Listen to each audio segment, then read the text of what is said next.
Parents have a great responsibility, because their upbringing determines what views on life a child will acquire, his personal qualities, and passions. Unfortunately, not all parents approach the upbringing of children responsibly. They don't think about the consequences. And when their child grows up and becomes a fiend, they deny howling guilt.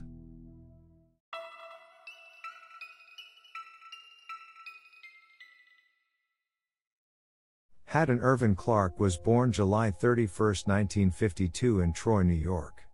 He was the second child of Mary Edds Hadden Sr. and Flavia. The Clark family had 4 children, 3 boys and 1 girl. Soon the family moved to the city of Warren. Perhaps the happiest years of the family passed there. The immediate neighbors spoke very well of the family. Hadden Sr. and Flavia took an active part in the social life of the city and involved children in this. Everything changed in 1962. The Clark family moved to Rhode Island. That's where the problem started. Hadden's parents began to drink frequently, make scandals and fights in front of their children. But, despite this, the family lived in abundance.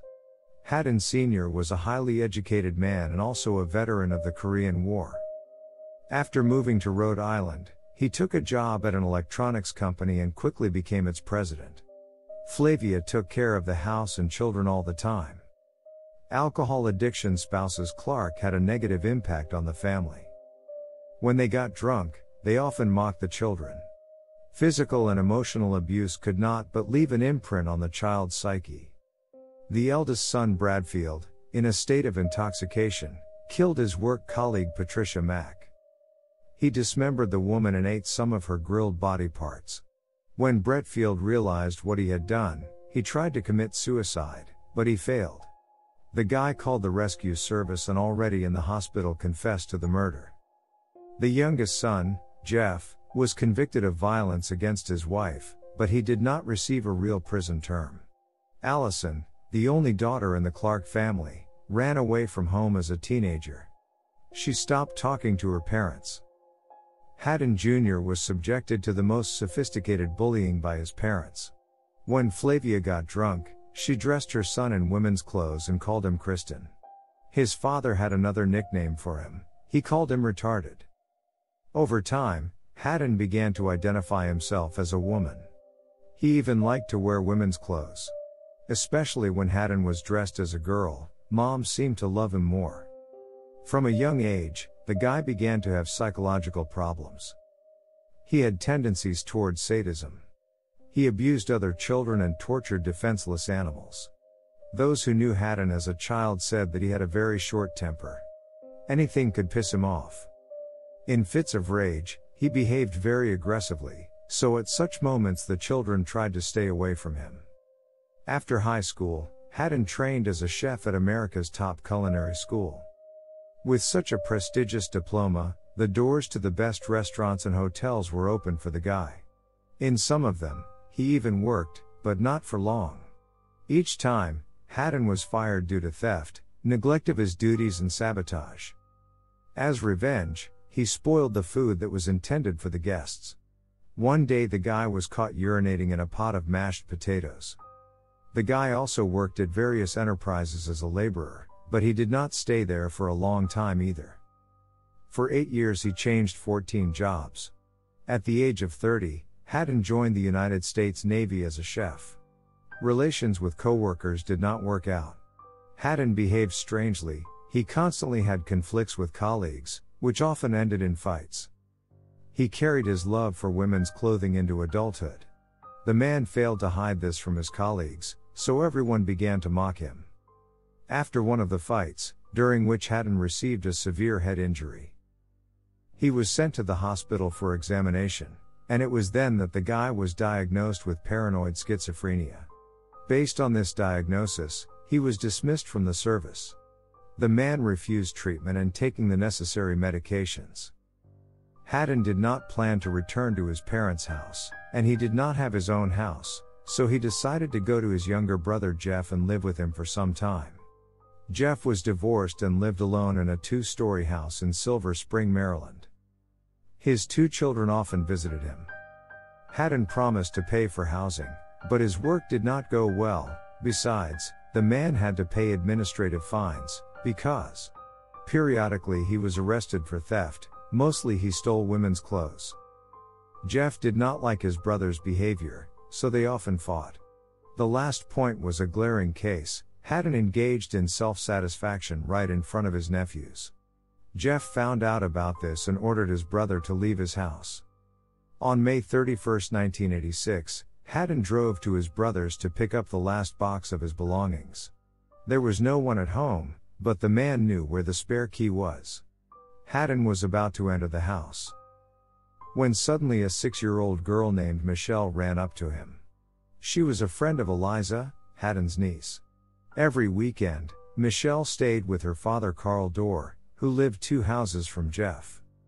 Hadden did not develop a warm family relationship with his niece. She called him retarded the other day. The man was very offended and angry. He remembered that this was the word his father used to call him. He could not hurt his niece, but he wanted to punish her for an offensive word. Hadden looked at 6-year-old Michelle and had a plan. The girl asked where Eliza was.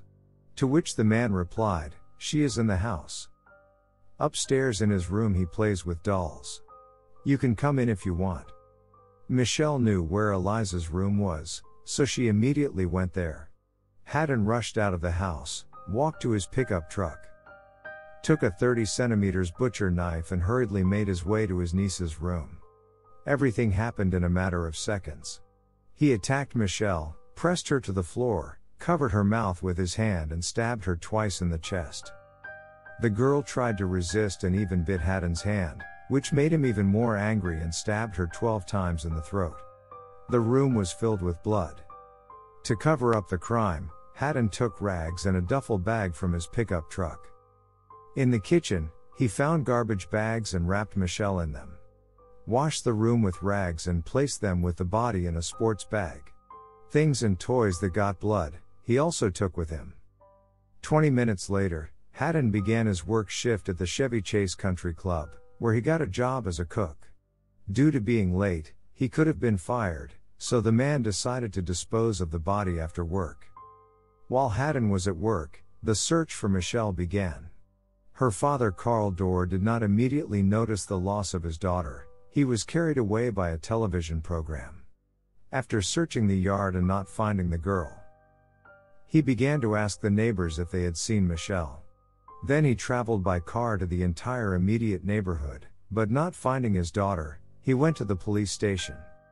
That same day, around midnight, Hadden drove into the woods to bury Michelle. He dug a hole, but before throwing the girl into it, he wanted to taste it. For Hadden, the flesh of the victim was the reward. When the police took over the investigation, Carl Dorr became the prime suspect. He had a difficult relationship with his ex-wife. Once he even threatened her that he would kidnap his daughter if he did not get custody of her.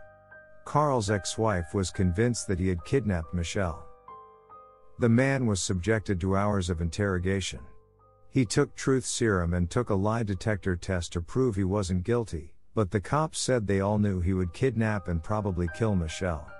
In the end, Carl himself believed it. The psychological pressure was so great that the man began to become delirious. He was placed in a psychiatric hospital for 3 days. While some detectives were interrogating Michelle's father and were sure that he was guilty of the girl's disappearance, others were interviewing neighbors and family acquaintances. On the second day of the search, Detective Wayne Farrell saw Hadden Clark fixing a car outside his brother's house. The detective asked him if he was here yesterday, to which he answered in the affirmative. The next morning he was called in for questioning. During the conversation, Hadden said that he came to his brother's house to pick up his things. He stayed in the house for only a few minutes, because hurried to work. The man arrived at the country club at 2:46 p.m. And this was confirmed by his boss. Carl said that he last saw his daughter at about 2:10 p.m. The police questioned Hadden's involvement in Michelle's disappearance. In their opinion, he would not have had time to commit a crime in 36 minutes. Cover his tracks and get to work at a country club, which is located 10 miles from Michelle's house. Little did they know then that Carl had given the wrong time, thus providing an alibi for the real criminal. The girl left the yard much earlier, but her father did not notice this, because was addicted to TV. During the interrogation, Hadden behaved more than strangely, with difficulty making contact. The detectives thought he was crazy. But one phrase aroused their suspicion. When Hadden was shown a photograph of Michelle and asked what he had done to the girl, he replied, "I don't know. Maybe I did something. Sometimes I pass out and do things I don't remember." The man cried and vomited. The police had nothing against Hadden, so he had to be released. For the next few years, Hadden's life was very chaotic. He was repeatedly arrested for theft, speeding, possession of firearms, but he got off with fines. Even for the attack on his mother, he did not suffer a criminal punishment. Flavia accused Hadden of stealing her personal belongings and clothes when he was visiting her. The woman expressed her displeasure to her son, began to call him names. This pissed off the man. He beat her and tried to run over the car, but the woman managed to dodge. In February 1989, Hadden still had to serve 45 days behind bars. Dressed in women's clothes. He visited several churches and stole women's coats and handbags from the wardrobe. He was caught quite by accident. Hadden stood in the parking lot stuffing stolen goods into the car. The police asked if they needed help. They thought there was a woman in front of them. When Hadden turned and spoke, the police realized that it was not a woman at all. They then noticed a pistol holster hanging from the top of the seat belt. During a search of the car, a lot of women's clothing, wigs, handbags, a bundle of money and syringes were found. The man was arrested on the spot. The last habitat of Hadden was the city of Bethesda, Maryland. It is only 10 miles from Silver Spring, where a man committed a terrible crime. Hadden settled back in the woods. Despite the fact that he had money, he no longer rented an apartment, because no one wanted to have such a tenant. The whole city of Bethesda knew what Hadden had done in the house where he last rented a room. It all started with petty sabotage and theft, and ended with major damage to property and the murder of the owner's cats. Hadden did not have a permanent job. No one else took him to the post of cook. Therefore, the man began to earn extra money as a gardener. This is how he met Penny Hodling and her daughter Laura. Penny worked as a psychotherapist. She was divorced.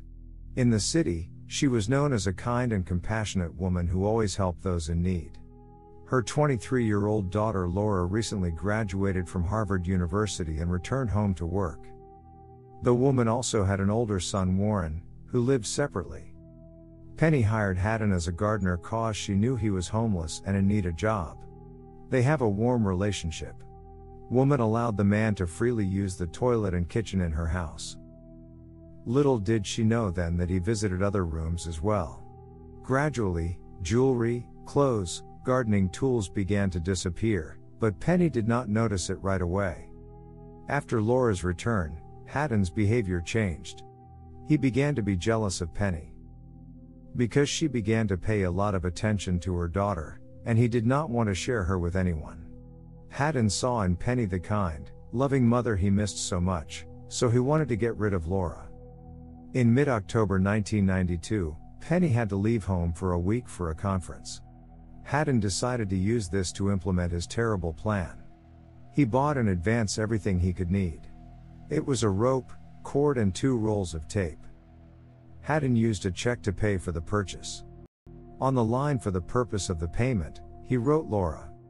On the evening of October 18th, Laura went to bed at 10 p.m. She had a big project to start the next day, so she wanted to get a good night's sleep. Around midnight, Hadden drove up to the Hodling house and parked the car a little further away. He crept into the garden shed to get a spare key to the front door of the house and made his way to Laura's bedroom. Hadden was wearing a wig and women's clothing that belonged to Penny, a blouse, trousers, a raincoat, he even put on her underwear. The man also took with him a black handbag, in which he placed things bought earlier, and a gun. Opening the door to Laura's room, Hadden fired 1 shot to wake her up, then asked, "What are you doing in my bedroom?" Why are you in my bed? Why are you wearing my clothes? Laura was dumbfounded with fear. Hadden pointed a gun at the girl, forced her to undress and take a bath. Then he ordered me to lie face down on the bed. He tied his arms and legs with tape, turned him over on his back and began to seal his mouth, wrapping tape around his head. But he was in such an excited state that he could not stop and taped his entire face with tape. Laura began to choke. When she passed out, he hurried to remove the tape from her face. He took sharp scissors and when trying to cut the adhesive tape, his hand slipped and the blade of the scissors pierced his neck. At least, this is the version Hadden will tell during interrogation. The man really liked Laura's earrings, he wanted to take them as a keepsake. He took off one earring without problems, and the second did not work, so he cut off the earlobe. For about an hour, Hadden admired Laura, and then wrapped her in a sheet, threw her over his shoulder, and carried her to the car. He returned to the house to remove the bloody bedding and take a few more of the girl's personal belongings with him, but lay down on the bed and fell asleep. Hadden left the howling house at 8 o'clock in the morning. He was still in female form. The neighbor who accompanied the child to school thought that it was Laura went to work. Hadden managed to get into his pickup unnoticed. He drove 2 blocks, stopped in a remote corner of the parking lot on the church grounds, and fell asleep again. While Hadden slept, the search for Laura began. The girl's boss was the first to sound the alarm. She called her home many times, but no one answered. One of Laura's colleagues, who was her close friend, decided to go to Hodeling's house and check if everything was all right with the girl.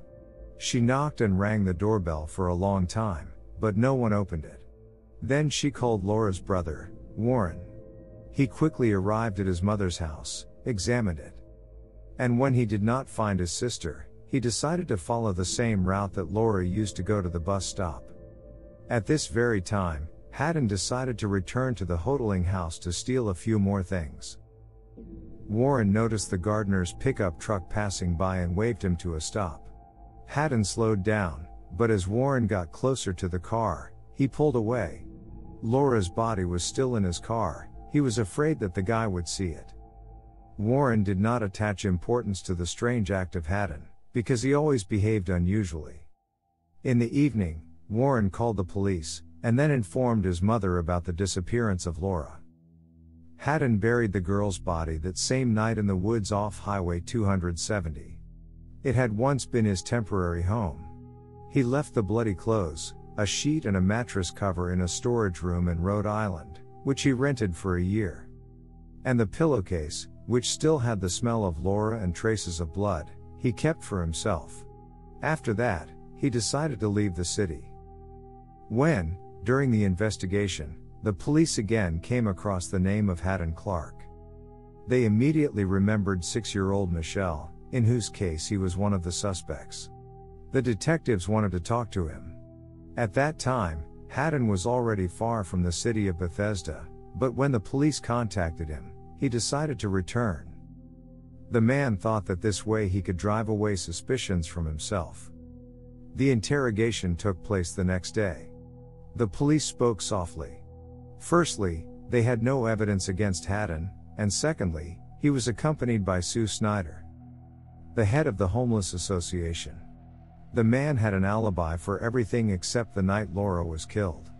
He said he slept in his truck in the parking lot of the church. He was released. The police needed at least some evidence against the man. When searching Laura's room, the detectives found traces of blood, so they assumed that the girl was no longer alive. The decision was made to use trained dogs, and they led the police to the nearest forest, which bordered the church. There they found hidden women's belongings and a pillowcase with a bloody fingerprint. Detectives later learned that Hadden was renting a storage room. It had a lot of women's things. Some of them belonged to Laura and her mother. A few days later came the results of the examination. The blood on the pillowcase found was the same type as Laura's, and the fingerprint on it was Hadden's. In addition, while the police were waiting for the results of the examination, they checked the suspect's bank account and found a copy of a check from a hardware store with the inscription Laura. Hadden was arrested at night while he was sleeping peacefully in his pickup truck. There was no point in denying it, because the evidence against him was irrefutable. The man confessed to killing Laura and showed where he buried her. In 1993 he was sentenced to 30 years in prison. The story doesn't end there. When Hadden was serving his time in prison, he began to brag about his many murders. He told his cellmates in detail how he committed crimes. This became his big mistake. The prisoners who heard all these terrible stories reported to the prison authorities, hoping for a reduction in the sentence. So Hadden's criminal case was replenished with 2 major thefts and the murder of 6-year-old Michelle Dorr.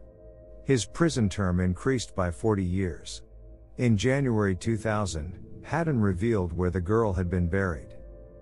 Her parents finally found out the truth after 14 years. Hadden told his cellmates about several dozen murders of young girls. According to him, he killed the first time when he was a teenager. The police could not fully trust the words of the man. Because of the mental diagnosis, he invented a lot. But some episodes, unfortunately, were confirmed. In 1974, in Cape Cod on the beach, the police found the naked body of a girl, partially buried in the sand. Her hands and face were cut off. It was not possible to identify the girl. Hadden confessed that he killed her. At the time, he was working in Cape Cod. He told detectives where buried other victims. He agreed to show these places personally after he was given women's clothing. It was in it that he was present at all investigative events. No human remains were found in these places. However, the police suggest that Hadden's victims were indeed many. This was confirmed by a bucket with women's jewelry and personal items. The man kept it on the territory of his late grandfather's house. He showed the police where he had buried him. For Hadden, these were trophies. The first of these was a silver pin depicting a tree and a nymph. She was especially dear to him. He called it the Angel of Death and put it on every time he committed another crime. Hadden Clark is still serving his time in prison. This year he will be 70 years old.